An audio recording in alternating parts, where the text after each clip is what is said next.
A noite de quinta-feira da Copa do Brasil confirmou o Vasco e Cruzeiro como os últimos classificados para as quartas de final. O sorteio que acontece na terça-feira na sede da CBF. Os times classificados: Atlético Paranaense, Atlético Mineiro, Bahia, Botafogo, Corinthians, Fluminense, Vasco e Cruzeiro. Os 8 classificados para a fase de quartas de final da Copa do Brasil 2025. E como eu disse lá na abertura, muitos desses times que chegaram à fase de quartas de final, lá no início do ano, nas previsões, eu acho que ninguém apontava, talvez, esses times aqui como os verdadeiros candidatos, né? Como os grandes favoritos à conquista da Copa do Brasil, mas chegaram. Dos candidatos aí, Bruno Prado, e dos times que saíram agora na fase de oitavas de final, Palmeiras, Flamengo, são 2 dos elencos mais caros e mais fortes aqui da América do Sul. O São Paulo, que embora eu não apontasse o São Paulo como favorito para a Copa do Brasil, é um time que tem forte mobilização em Copas. O São Paulo caiu para o Atlético Paranaense. Então agora, falando em Atlético Paranaense, Mineiro, Bahia, Botafogo, Corinthians, Fluminense, Vasco e Cruzeiro, os 8 classificados. Quem chega mais forte, você consegue apontar um favorito entre esses times? Agora, chegando aí já numa reta mais decisiva da Copa do Brasil, Bruno Prado? Eu acho que a Copa ela tem uma coisa diferente do campeonato de pontos corridos. Que no campeonato de pontos corridos, a tendência é que vença ou que disputem o título os times que têm os melhores elencos. E aí, por isso também, Palmeiras e Flamengo estão lá em cima no Campeonato Brasileiro. Eles têm mais peças para repor, para rodar, e perdem alguns jogadores, conseguem repor. E estão lá em cima já há alguns anos. Os dois estão sempre, quase sempre, entre os 3 primeiros colocados do Campeonato Brasileiro. Então, esse ano o Cruzeiro está ali junto com eles. Mas o Palmeiras e o Flamengo são bem constantes ali. Às vezes apareceu já o ano que teve o Atlético junto com eles, ano passado o Botafogo, agora o Cruzeiro que está brigando com eles. Então, no Campeonato de Pontos Corridos, acho que aí o elenco, o grupo de 20 e poucos jogadores pesa bastante. Numa Copa, é o time, o elenco não pesa tanto. Acho que tem uma diferença entre o time e o elenco. O elenco é o seu grupo de reposição, você roda no campeonato de 38 rodadas, jogador suspenso, jogador machucado, jogador convocado, jogador desgastado, você tem como repor. Numa Copa, é importante que no jogo decisivo você tenha o seu time de 11 completo. E acho que o time de 11 aqui no Brasil as diferenças não são tão grandes. Principalmente, pega um grupo de 10 times mais ou menos, a diferença não é tão grande do time de 11 em relação ao outro. Desses 8, para mim o Vasco e o Atlético Paranaense em relação ao time, eles estão um pouco abaixo. O Vasco e o Atlético Paranaense. Acho que seria bem surpreendente se um desses fosse o campeão. Os outros 6, acho que a diferença não é muito grande entre eles. Pegar times titulares, se conseguirem jogar seus times inteiros. O Cruzeiro, o Atlético, o Galo foi ano passado finalista da Copa do Brasil e da Libertadores. O Cruzeiro está brigando pelo brasileiro, inclusive. Aí você tem o Bahia, que é o 4º do brasileiro. O Fluminense, que acabou de fazer uma Copa do Mundo de Clubes muito boa. Chegou em semifinal. O Corinthians chegou nas semifinais de Copa do Brasil nas últimas 3. Uma delas foi finalista. Em 22 finalista, em 23 semifinal e 24 semifinal. Então também está indo bem nesse tipo de competição. E o Botafogo, no papel, tem um bom time. Na prática, a gente ainda está vendo que o time do Botafogo ele foi modificado durante a temporada, né? Mas no papel tem tudo, se encaixando aí para ser um time bom. Então acho que esses 6, a diferença não é muito grande. Aí depende de circunstâncias. Quem está mais inteiro na hora do confronto. O Corinthians, por exemplo, se ele não tiver o Memphis num confronto decisivo de Copa do Brasil, o Memphis saiu machucado contra o Palmeiras, já perde um pouco. Aí nessa questão do time, já perde. Não joga o Memphis, joga, por exemplo, o Romero. É uma diferença considerável. O Corinthians, principalmente, ele precisa de ter Garro, Memphis e Yuri bem, para poder encarar o time dele de 11 contra o time de 11 ali do Cruzeiro, por exemplo, do Atlético Mineiro. Então é importante o Corinthians ter esse time de 11. Então acho que o Vasco e o Atlético Paranaense, que para mim seria surpresa se um deles fosse campeão. Os outros são parecidos, aí depende de circunstância. Quem, na hora do jogo, tiver com mais inteiro, menos desfalcado, de circunstâncias de jogo, não vejo muita diferença não entre os 6, só o Vasco e o Atlético Paranaense abaixo. Mas quem chega forte, quem chega como favorito agora, já definidos aí os 8 melhores da Copa do Brasil? Pedrinho, eu não faço a menor ideia. É uma competição de mata-mata e é óbvio que qualquer coisa que a gente repita aqui não vai escapar dos clichês sempre ditos a respeito dessas competições. Agora me chama a atenção, de novo, a boa presença do estado do Rio de Janeiro com 3 dos 8. Né? O Rio de Janeiro que tem os 3 últimos campeões de Libertadores, de novo, muito bem na Copa do Brasil. O Flamengo, não faz muito tempo, ganhou essa competição por 2 vezes. Ganhou em 22 e ganhou a última. Então, isso, assim... Nessa primeira metade de década, considerando de 21 para cá, isso tem me chamado a atenção, né? Um momento muito bom do futebol do Rio de Janeiro. A gente pode discutir a sustentabilidade disso, tirando o Flamengo, claro, mas ninguém sabe o que vai acontecer com o Botafogo na próxima segunda-feira, por exemplo. Eu não sei se o Botafogo, ele hoje tem sede do Rio de Janeiro, em paraíso fiscal, se a dona é a Eagle, o Textor e mais o investidor, o Textor mais a Eagle, não sei. Honestamente, não sei. Talvez, muito provavelmente, o torcedor do Botafogo também não saiba, mas a verdade é que o Botafogo é o último campeão de Libertadores e de Campeonato Brasileiro. Ou seja, nesse curto recorte, foi o melhor ano da história do Botafogo, se a gente considerar as conquistas. Então, é óbvio que o torcedor do Botafogo, muitas vezes, ele não está nem aí para essa questão societária, digamos assim. Ele quer mais é que o clube continue vencendo. O Fluminense vem já de alguns anos aí de reconstrução, de recuperação, certamente o dinheiro obtido do Mundial, a premiação do Mundial vai auxiliar muito nisso. O Palmeiras, nesse balanço semestral divulgado agora há poucos dias, apontou aí um ingresso de mais de 150 milhões de reais de premiação do Mundial, já deduzidas as taxas e impostos cobrados aí lá nos Estados Unidos, ou seja, sobrou bastante dinheiro. Então, certamente o Fluminense ganhou ainda muito mais, porque o Fluminense foi uma etapa adiante. E claro que esse dinheiro, mais o que entrou por conta aí da transação feita com o Arias, vai dar um alívio maior ao fluxo de caixa do tricolor. O Fluminense, a gente sabe que teve muitos problemas nos últimos anos, mas também tem agido de forma bastante responsável nesse trabalho de recuperação. Então, o futebol carioca está muito bem. Né? Melhor do que, por exemplo, na década passada. E aí os dois mineiros, em condições muito especiais, eu acho que o Atlético vai ter um período sobrecarregado, porque tem uma situação muito desconfortável no Campeonato Brasileiro, mas o Cruzeiro, em compensação, no Brasileirão vai bem, não tem mais a competição sul-americana, que implica em viagens longas, em desgaste excessivo. Então eu acho que o Cruzeiro está muito bem situado, muito bem posicionado para essas competições. O Atlético Paranaense é, sem dúvida nenhuma, uma grande surpresa desses 8, e para mim o Bahia é outro que está muito sólido. Então, e o Corinthians, claro, embalado agora, né? Enfim, motivado, mas é um Corinthians que também tem o extracampo em um momento muito delicado. Então, não sei, honestamente não sei, mas eu diria para você que o Cruzeiro e o Bahia são dois times que a gente tem que observar com muita atenção. É exagero, porque assim, tem muita gente colocando o Corinthians como grande candidato ao título da Copa do Brasil. É exagero hoje colocar o Corinthians nessa condição, Piperno? Como disse o Bruno, é um time que é dependente desse trio, Memphis, Garro e Yuri Alberto. Tanto que só contou com esse trio em pouco mais de 16% dos jogos dessa temporada. Antes das partidas contra o Palmeiras, os três só haviam estado juntos em campo, só haviam atuado juntos lá em abril, né? Justamente contra o Palmeiras também naquela decisão de Campeonato Paulista.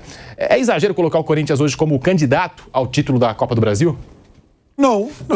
Como grande candidato, como grande favorito? Eu acho que grande favorito não tem nesse bloco, né? Você pega todo mundo completo, vamos lá, Corinthians e Cruzeiro, os dois completos. O Cruzeiro está jogando melhor futebol no Campeonato Brasileiro. Mas os dois completos num duelo de mata-mata, não sei o que pode acontecer. Corinthians e Atlético Mineiro, então, inclusive no Campeonato Brasileiro, as campanhas são parecidas e o Galo, inclusive, é um dos poucos aí que se dividem ainda em 3 frentes. Ele tem a Sul-Americana. Então, veja, eu não vejo, como eu disse antes, não enxergo nenhum favorito destacado aí. Todo mundo jogando com o máximo do que tem. Não diria que o Bahia tem um time forte, o Cruzeiro tem um time forte, o Corinthians sim, o Corinthians jogando completo, ele é competitivo, ele tem mostrado isso, né, em muitas oportunidades, e nos 4 jogos aí de mata-mata contra o Palmeiras, Campeonato Paulista e agora a Copa do Brasil. O Botafogo, talvez o Botafogo seja aquele que tenha mais individualidades, mas também é um Botafogo em 3 frentes. O Botafogo está jogando Libertadores, então não sei como é que se comportaria. Então, repito, Pedrinho, não vejo nenhum favorito destacado aí, não. Desses 8 que a gente apresentou aí na tela, o único clube que hoje não está na elite, não está na Série A, é o Atlético Paranaense. A última vez que isso aconteceu, de um clube da Série B chegar nas quartas de final, foi lá em 2020 com Cuiabá e América Mineiro. E desses 8 que estamos citando aqui, o Bruno disse que não tem uma diferença tão grande entre as equipes, eu destaco o Bahia.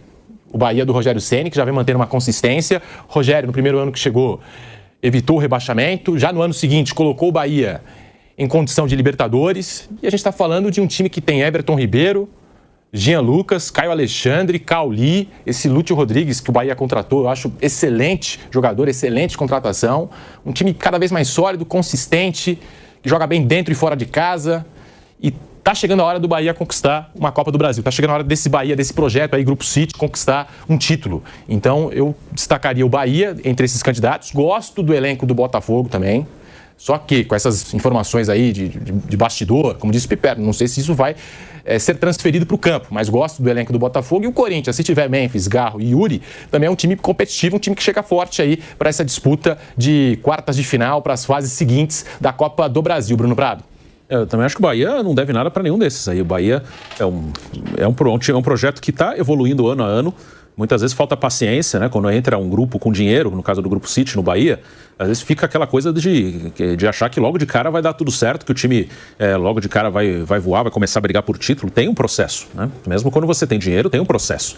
Pode acontecer de no primeiro ano já encaixar tudo e o time ficar muito forte, mas o Bahia está num processo bem natural. Você lembrou em 2023, quando o Rogério assume no meio do campeonato, ele assume até no lugar do Renato Paiva, o Bahia briga para não cair. No ano anterior, em 22, o Bahia estava na Série B. O Bahia sobe em 22. Aliás, é uma Série B de 22 em que sobem Cruzeiro, Grêmio, Bahia e Vasco. É uma Série B bem forte. E o Bahia sobe. Então, 23 foi um primeiro ano depois de um acesso. Então, era bem natural que brigasse para não cair de novo. E o Bahia permaneceu na última rodada, venceu o Atlético Mineiro. O Santos acabou caindo com uma derrota para o Fortaleza na Vila Belmiro. No segundo ano já houve uma evolução, né? O Grupo City investiu um pouco mais, contratou outros jogadores, Rogério foi para um ano de trabalho completo e o Bahia evoluiu, foi para o 8º lugar, conseguiu uma vaga na pré-Libertadores. O Bahia não disputava uma Libertadores desde 1989, quando foi campeão brasileiro em 88. Então voltou à Libertadores depois de muito tempo e chegou à fase de grupos, coisa que o Corinthians, por exemplo, não chegou. E agora, esse ano, o Bahia está em 4º lugar no Campeonato Brasileiro. No Campeonato Brasileiro dá para ver melhor essa questão da evolução. Eu imagino que o Bahia vá terminar o Brasileiro desse ano acima do 8º lugar que ele fez no ano passado. Acho que vai dar mais um passinho à frente. Tem tudo para estar numa Libertadores de novo, pelo segundo ano seguido. Talvez agora já entrando direto na fase de grupos. O que melhora uma situação para classificar. Porque quando você vem da pré-Libertadores, você entra no grupo no pote 4. E o Bahia caiu num grupo, até por vir do pote 4, ele caiu num grupo muito duro, com o Internacional, com o Atlético Nacional de Medellín, com o Nacional do Uruguai, com 3 campeões de Libertadores. O Bahia acabou não passando para o mata-mata, ficou em 3º lugar. Então o Bahia, se ele conseguir uma vaga direta nos grupos, tem mais chance dele pegar um grupo um pouco mais tranquilo e quem sabe avançar para o mata-mata, para oitavas de final. Então o Bahia está numa evolução, passo a passo. Na Copa do Brasil, é o 3º ano seguido que o Bahia chega às quartas. O Bahia chegou às quartas também em 24 e 23, em nenhuma das duas ele passou para a semifinal. Vamos ver se agora consegue dar mais um passinho à frente também na Copa do Brasil. O Cruzeiro é um time que tem que ser destacado. Só uma coisa. Diga lá, desculpa. Piperno. Não, sobre isso do Bahia que o Bruno falou, e tem mais um detalhe importante. No caso do Bahia, a comissão técnica sabe que, se for eliminado na Copa do Brasil, ninguém vai ser demitido. Ninguém vai para a rua. O Grupo City já manifestou aí a intenção de renovar com o Rogério. Acho até que renovou, né? Então, ou seja, está tudo tranquilo. Né? Tem ou seja, o técnico tem o aval da direção do clube, que sabe que a evolução é gradual, porque ninguém está interessado, ninguém do Grupo City está interessado em voo de galinha. Então, vai evoluindo um pouquinho a cada ano. Deve jogar, eu acho que vai jogar já direto na fase de grupos da Libertadores do ano que vem. O time tá indo bem, é assim, ó, eu tenho um objetivo a cumprir. Qual o objetivo esse ano? Bom, eu quero ficar entre os 8 do Brasileiro. Lindo. Aí chega lá em 8º. Olha, pro ano que vem eu quero ficar entre os 6 para entrar direto na fase de grupos. Beleza. Então, mas puxa, no primeiro turno eu fiquei em 3º, depois o time caiu no final, mas chegou em 6º. Não vai mudar a comissão técnica porque houve uma queda, né, na parte final. Isso é importante, porque, veja, muitas vezes uma comissão técnica ou um treinador de futebol aqui no Brasil, ele paga pelo sucesso. Imagina o Mirassol agora. O Mirassol vai terminar o primeiro turno aí do Brasileiro em, sei lá, muito provavelmente entre os 6. Se o Mirassol despencar no segundo turno e terminar, por exemplo, o Brasileiro em 14º, você demite ou não demite a comissão técnica? Ora, qual era o objetivo do Mirassol quando começou o campeonato? Não era terminar... Não cair. Exatamente, não. Eu acho que continua sendo esse. Então, o objetivo, por mais que tenha pontuado, esteja lá na parte de cima, tem que ser esse o foco. Eu concordo contigo. Para não se empolgar muito também, achar que, nossa, agora a nossa briga é outra e aí... Mas não foram poucos os exemplos aqui no futebol brasileiro que a comissão técnica paga pelo sucesso da parte inicial do campeonato. Ou seja, mas pera lá, você estava em 5º, 6º e agora o time terminou em 14º. Então o seu trabalho terminou embaixo, em rua. Não pode ser assim. Então, o Grupo City com o Bahia tem essa lucidez. Então, se o Bahia for eliminado na Copa do Brasil, não vai ter nenhum ruído em relação ao trabalho do Rogério Ceni. Agora, vai contar isso, por exemplo, no Corinthians ou no Vasco da Gama? É muito diferente, né? E destacando também o Cruzeiro, que ontem avançou contra o CRB. E de vez em quando eu recebo umas mensagens. Não, porque vocês, lá no começo do ano, vocês falaram do Cruzeiro, criticaram o Cruzeiro. Como se não tivesse mudado nada no Cruzeiro. Só mudou o comando técnico, chegou o Leonardo Jardim, que fora do Brasil tem mais currículo que Abel Ferreira, tem mais currículo que Jorge Jesus, bom treinador. A gente criticou aqui a montagem do elenco no começo do ano, assim como o Pedrinho também criticou, Pedro Lourenço. Assim como o Leonardo Jardim, quando chegou, também falou da montagem do elenco. E dos medalhões que a gente criticou, o Cássio é o único titular desse Cruzeiro, dos medalhões que chegaram para essa temporada. Então, assim, mas vocês falaram lá no começo do ano, não sei o quê. Exatamente, porque o Cruzeiro começou muito mal. Só que agora já é outro Cruzeiro, Mas a galera fica, porque vocês falaram lá, não sei o quê e tal. O Cruzeiro mudou, gente. O Cruzeiro mudou e para mim é um dos candidatos, sim, à Copa do Brasil. Tá chegando forte no Campeonato Brasileiro, Bruno Prado, e já saiu de competição internacional. Aquilo que a gente fala também de planejamento, né? De 3 competições é muito difícil, por mais que você tenha um elenco bom, muito difícil você chegar forte nas 3. O Cruzeiro já saiu de uma competição internacional, tá forte no Campeonato Brasileiro e eu acho também que é um candidato na Copa do Brasil. É impossível você ganhar as 3, né? Assim, impossível não, um dia alguém pode conseguir, mas até agora ninguém conseguiu. Porque há um equilíbrio e também uma maratona de jogos que não permite que você jogue bem sempre. É impossível você jogar no mesmo nível toda hora, 2 vezes por semana, no mesmo nível físico e mental também. Não tem como. É muito, muito, muito difícil que alguém consiga levar as 3 competições. Então, hoje são poucos, nesse momento são poucos times que estão nas 3. O Cruzeiro, ele saiu já na fase de grupos da Copa Sul-Americana e levando o Brasileiro e Copa do Brasil, essas 2 competições até o fim, acho que ele é candidato, sim, nas 2. Ainda acho que ele é mais até na Copa do Brasil do que no Brasileiro. Acho que no Brasileiro ele vai terminar entre os 3 primeiros, sim. Mas ele tem uma disputa ali com o Flamengo e Palmeiras, que são times que estão mais consolidados, assim, numa disputa de um campeonato longo. Mas, claro, não é impossível o Cruzeiro ganhar o Brasileiro. O Cruzeiro é candidato, sim, ao título brasileiro. E também é um time que, assim como eu falei do Bahia, ele também está indo passo a passo desde que ele virou SAF. O Cruzeiro foi destruído, foi parar na Série B, numa situação muito difícil, financeira, uma situação que envolveu investigação policial. O Cruzeiro foi destruído. O Cruzeiro ficou 3 anos na Série B. O Cruzeiro, nos 2 primeiros anos, não é que ele não subiu, ele nem brigou para subir. Ele chegou a correr risco de entrar em zona de rebaixamento para a Série C em alguns momentos. Aí no 3º ano, já sob o comando do Ronaldo, que muitas vezes menosprezam o que o Ronaldo fez no Cruzeiro. Para mim, o Ronaldo é fundamental na reconstrução do Cruzeiro, porque quem pegou o Cruzeiro destruído ali foi Ronaldo. E o Ronaldo, ele organizou a casa, assim, é uma coisa bem pragmática, né? O futebol nas SAFs. Às vezes o Ronaldo, ele pegou uma empresa falida, botou a casa em ordem, valorizou a empresa e vendeu. Foi isso que ele fez. Então, ele foi fundamental para reconstruir o Cruzeiro. Então, no primeiro ano dele lá, o Cruzeiro ganha a Série B, que foi essa Série B que eu falei que subiram o Grêmio, o Vasco e Bahia junto com o Cruzeiro, uma Série B forte. O Cruzeiro foi campeão, subiu com antecedência. Aí, primeiro ano de Série A. Objetivo, não cair. O Cruzeiro brigou para não cair até a penúltima rodada. Não caiu e ainda pegou a última vaguinha ali na Copa Sul-Americana. Segundo ano de Série A, que foi o ano passado. E no meio do ano passado, o Ronaldo vende a SAF para o Pedro Lourenço, que tem mais dinheiro ou tinha mais disposição de investir mais do que o Ronaldo, né? O Ronaldo organizou a casa e vendeu para um cara que tem mais grana ali para colocar, para investir no time. Cruzeiro no segundo ano de Série A, primeiro ano de Série A ele brigou para não cair, no segundo ano, passinho à frente. Cruzeiro brigou por vaga na Libertadores, ele ficou em 9º. A Libertadores foi até o 8º, que foi o Bahia. O Cruzeiro ficou em 9º e ficou o campeonato inteiro ali naquela zona de Libertadores. O Corinthians deu uma arrancada absurda no final. Se não tem aquela arrancada absurda do Corinthians, ele pegaria uma vaguinha na pré-Libertadores do Cruzeiro. E agora, no 3º ano de Série A, ele dá mais um passo à frente, que é brigar em cima. Então também o Cruzeiro está indo passo a passo, desde que virou SAF. Então é uma evolução natural. Na Copa do Brasil agora avança, né? O Cruzeiro, além de ter um time bom, tem a questão do caminho. O Cruzeiro, ele jogou 2 fases na Copa do Brasil. Ele pegou o Vila Nova e o CRB. Ele pegou 2 times de Série B, bem natural. Passasse o Vasco até agora também não enfrentou um time de Série A na Copa do Brasil. E repito, isso não é para tirar mérito. A competição é assim. A competição, ela tem um ano que você vai cair num caminho mais fácil, num caminho mais difícil. Se eu pudesse escolher pro meu time, eu sempre escolheria o caminho mais fácil. Não é nenhum demérito isso. Faz parte da competição. Então o Cruzeiro também é um time que, assim como o Bahia, ele está evoluindo ano a ano. Então o Cruzeiro, esse ano, pode vir sim uma conquista, né, que o Cruzeiro não tem há muito tempo.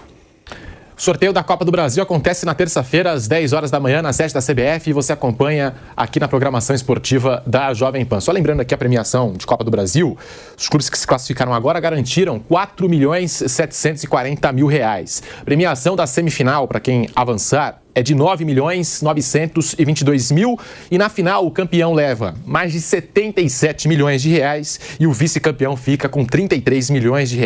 É a premiação da Copa do Brasil aqui por fases, né? Lembrando que os times que chegaram à fase de oitavas de final ficaram com R$3.638.000, né? Por terem avançado e chegado às oitavas de final, agora já chegando às quartas de final. Dá um salve aí no canal, dá um like, curta e compartilha esse vídeo, dá aquela moral pra gente aí, né, Gabriel? É isso aí, não deixa de comentar, compartilhar, dá um like, se inscreva no canal se não for inscrito. Isso. E aproveita, porque semana que vem, lives, voltamos ao nosso esquema de lives, e toda segunda-feira, Ressaca do Galo, nosso programa, que não tem nenhum nome, quem inventar um nome Ressaca do Galo, copiou o nosso canal Forte Vingador. Será que por é Saga quê? do... Né? Será por quê? Será por quê? A turma do Latão. Alô, Latão. Será por quê? Tamo junto. Pessoal, o Galo nos obriga a beber, né? Todos nós aí. Quem não sabe, que beba um refri. No mais, Gabriel, tamo junto. Tamo junto. Até o próximo. E Valeu, até o próximo.